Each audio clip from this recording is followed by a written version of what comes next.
ஏதாவது ஒரு சின்ன விஷயம் கையில கிடைச்சதுன்னா, அத ஊதி பெருசாக்கி, எப்படி அத சம்பந்தமா மக்களிடையே ஒரு பேச்சுவார்த்தைய செஞ்சு ஒரு ஒரு நரேட்டிவ கிரியேட் பண்ணணும் அப்படின்னு முயற்சி பண்றாங்க.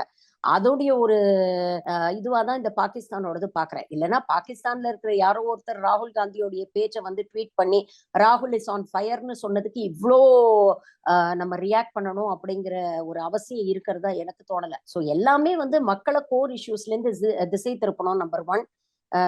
நம்பர் 2, எதிர் தரப்புல இருக்கக்கூடிய ராகுல் காந்தியுடைய அந்த குரோயிங் பாப்புலாரிட்டியை எப்படியெல்லாம் வந்து குறைக்கலாம், இல்ல டெசிமேட் பண்ணலாம் அப்படின்னு நினைக்கக்கூடிய ஒரு முயற்சியா தான் இத பார்க்க முடியுதே தவிர, அ இவங்க வந்து முந்திக்கிட்டாங்களோ அப்படின்னு தோணுது.